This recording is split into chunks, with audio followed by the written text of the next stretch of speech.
Welcome back, everybody. It's Friday yet again. I hear that happens once a week at least. It's time for Shop Update.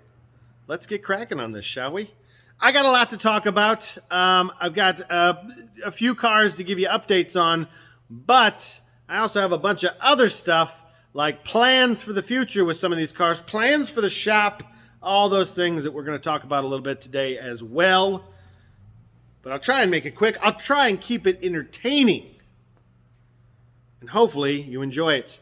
And if you do enjoy it, please, if you haven't already, like, subscribe, get hooked up with us. You know, we make these videos every week, just about. We're going to start doing some other things with some video work here soon. So, yeah, get in on the ground floor of it, all right? You know, you probably, you know, if you had the hindsight, you'd have been on the ground floor of like Apple or something. Or, you know, maybe Tesla or something. And now's your chance. Get in on the ground floor. And remember, we are not Apple or Tesla. So, there's that. Anyway, let's get to it. I said blind myself with the sun. Let's talk about the first one. It's the Defender 90 project. Christian has been working, again, diligently on this project this week. He's been doing the tire rack on the back and doing some little fitting and figgling and finagling with the door and all of the tire mounting bracketry. The new door, of course, does not have any holes in the back of it for the original style tire mount. So he actually has to plot out where those holes need to be.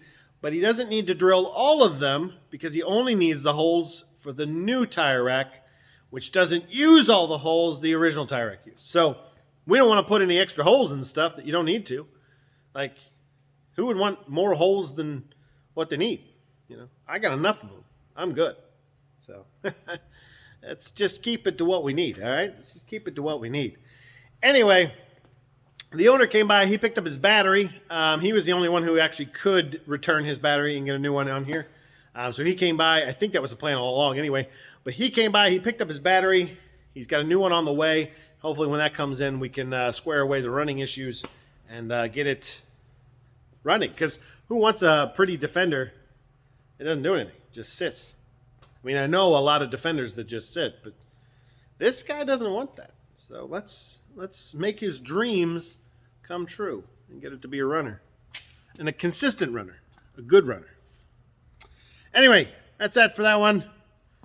He's got more work he's got to do, more paint work to do, so there's going to be more stuff on it next week, and I'm probably going to bounce over to it next week because I have been working on the other Defender project that's been in here, but it's kind of at a little bit of a stopping point for right now, so I can bounce back over to that one, or bounce over to one of our fine British sports car restorations that also need to have work done to them and get them a little further along. Pardon me, since the sun is blinding me as it sets off in the distance over there. It's right at a good eye level to shine through the windows and melt me. You notice, as I walked along here, there seems to be a Jaguar we are all very familiar with. And if you're not familiar with this Jaguar, go back and watch the previous videos. This thing had been here for a very long time, getting quite a bit of fancy smancy work done to it. Well, it's back, and not for the reasons you've been thinking, okay? It's not back for more fancy smancy work. It's not back because, hey, our work wasn't good enough and it failed. No. This whole girl is back because she caught fire.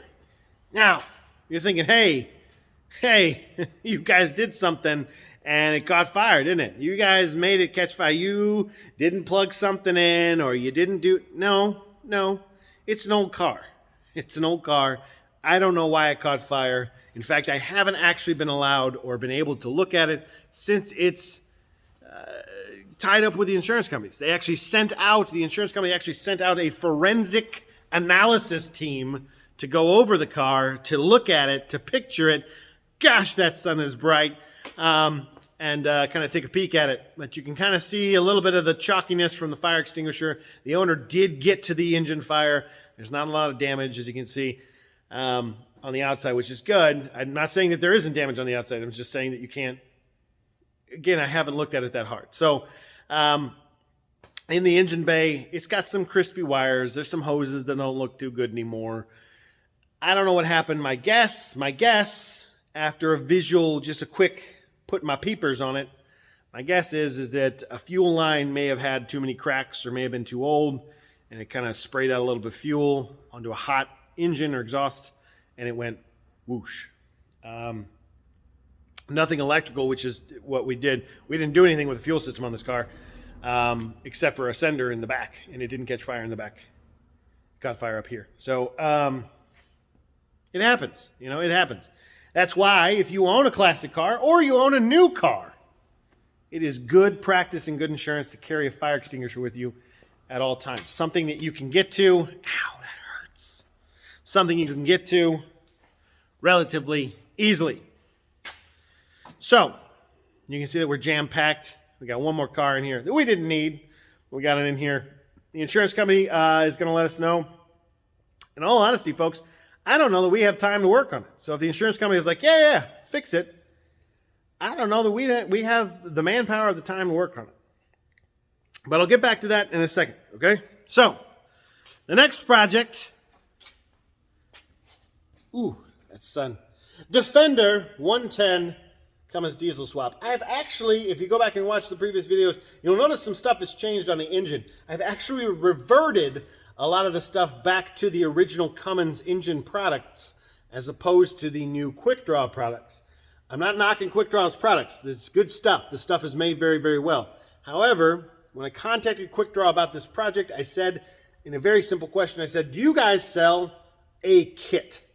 Now, I wasn't looking for a super simple plug and play, baby spoon feed it to me kind of kit. I knew that wasn't an option. But they didn't really send me a kit so much as they just sent me every part they make that they've sold to people for use in Defender swaps. So I've got like 4 exhaust exit manifolds. I've got, 2 intake manifold things. I've got different oil cooler setups. And it's like, had I known I was doing it like a buffet style, I'd have been like, can we a la carte this? I'll order the pieces I need as I go along.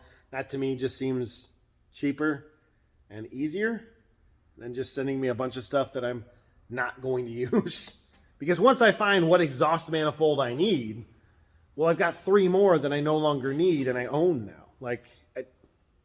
So I'll probably be talking to Quick Draw and saying, hey, can I send some of this stuff back to you guys? I don't need it.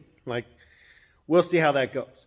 But so far, I'm pretty happy with how it's been going. A lot of my work this week has not only been reverting this engine back to a little bit more stock of a setup. I did put an adjustable ring setup for the intake assembly, which I'll show you here in a second, that allows me to turn the intake tube in different directions. We'll get in on it and we'll take a peek at it real quick here. This is the intake. This is the actual intake port. It's got a cap on it right now. Inside of here is a butterfly. It opens and closes. It's electronically activated and driven. And back up in here is actually the new part that's in there along with this spacer that's right here. And what it allows me to do is it allows me to take it and turn the output of this in various different directions. Now the benefit to that is that I can plumb, because I get to be a plumber. I can take the intake tube, the plumbing, and run it however I want to run it, which will probably be just straightforward. So, because it's the easiest way to do it. But that's the only modification I put on the engine this week. Most of the modifications I actually took back off. One of those was the air conditioning relocation bracket. You can see that I have a strap around the power steering pump right here. The air conditioner compressor used to be right there.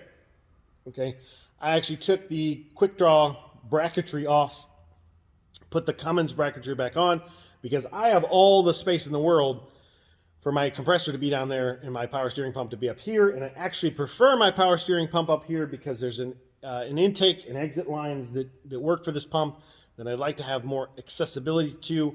And the way that they're pointing, it just works better here than it does down there. So you get the idea that there's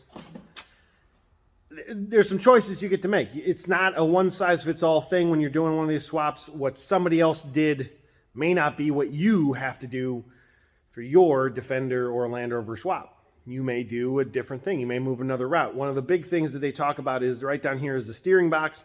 This is a right-hand drive truck. A lot of these are being done on the left-hand drive trucks, which moves the steering box over there, which means that aluminum square right there tends to foul against this steering box. So they sell a part to relocate all of the stuff for that somewhere else. I have that part, but I don't need it. So I left the original part in place because it's easier, simpler. I don't have as much plumbing work to do. It just bolts right on and I'm done. I don't have to run hoses or a separate radiator or any of that kind of stuff. So sometimes having a different market car changes things up. That's why they technically don't have a kit. They kind of have a, here's the smorgasbord and we're going to throw it at you and we're going to give you a lot of extra parts that you don't need and you pick what you want. Now, if those parts were all $2 a piece, I'd be all right with it, but they're not. They're rather pricey. So, that kind of sucks. It just kind of sucks. But, anyway, on to some other things. We've got a Lagonda project here, okay? We've got a Sunbeam over here that needs to be kind of buttoned up and freshened up for spring because it's done with winter storage and it needs to get out of here. I've got a TR8 project over here. I've got a TR3 project here that the customer, I'm sure, would love to see some color on that bad boy. A Healy 3000 that we'd like to put back together. And an MGA that, again, also, I'm sure the owner would love to see some color on that here soon. That's a lot of stuff. It's only two guys here. So, you got kind of two options. You nose the grindstone. Has to be done. That's not an option. You got to get in there and do a ton of work.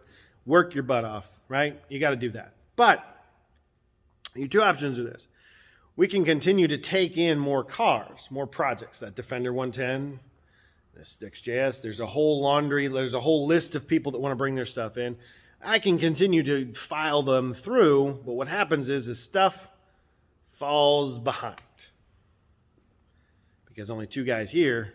One guy's going to be working on one car and the other guy's going to work on the other car. But if one guy's working on the car that's cycling through, that means that you're not working on something else that needs to get done.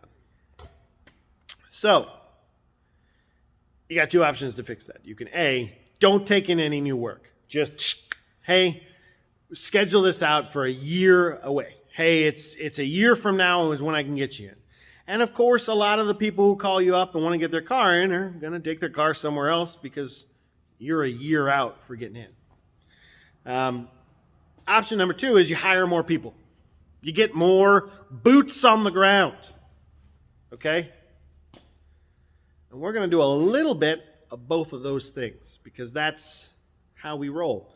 We're going to have to get some guys, at least a guy hired here mechanically, and probably what I'm going to call it's derogatory in term, but it comes from a place of love. We need a shop lackey, a grunt, somebody who can push a broom, wipe a window, run a parts washer, run a sandblast cabinet, that kind of stuff. We've got one of those lined up already, but we also need a mechanic type, somebody who's good with a wrench, somebody who can be left to their own devices, and we can trust that they're going to do a good job. I don't want to micromanage. Christian doesn't want to micromanage. Nobody wants to hover over the employee and say, hey, you're doing that weird. I wouldn't do it that. No, just let them do their thing. So, that's on the agenda because we can't wait on stuff anymore. It's not an option. We got to get it done. And so we're kind of gonna rearrange our whole schedulings and itinerary for this year.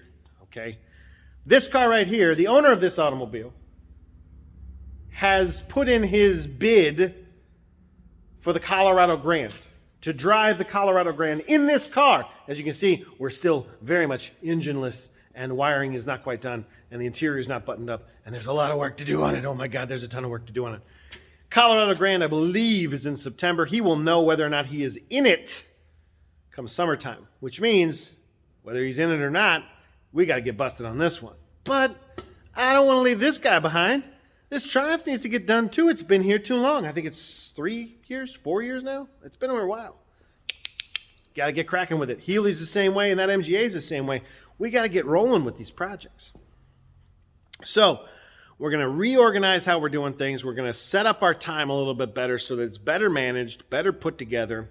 We're going to hopefully get some people in here to help do some work. Extra mechanic and a grunt be fantastic. An extra 4 mechanics would be fantastic.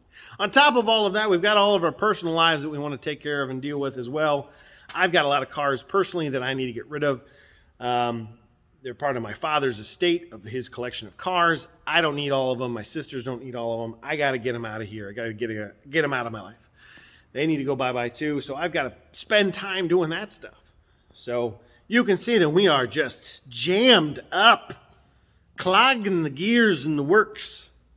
We're going to unclog them. Okay, we got to do that. So, with your help as the viewer, you keep us on our toes. We're going to be doing better videos as well. We're going to be shooting more B-roll, more of that, hey, show you turning a wrench, show you grinding on a thing, show you welding stuff up, or tacking some interior pieces together, show that kind of work. We're going to be doing that for you as well, because we want to make these videos even better every time I make one. So, that's it for this week. I will see you all next week. Wish us luck. It's going to be fun. So stick with us and enjoy this ride, all right? I will see you all next week. You have a wonderful weekend, and you have a wonderful week. Bye.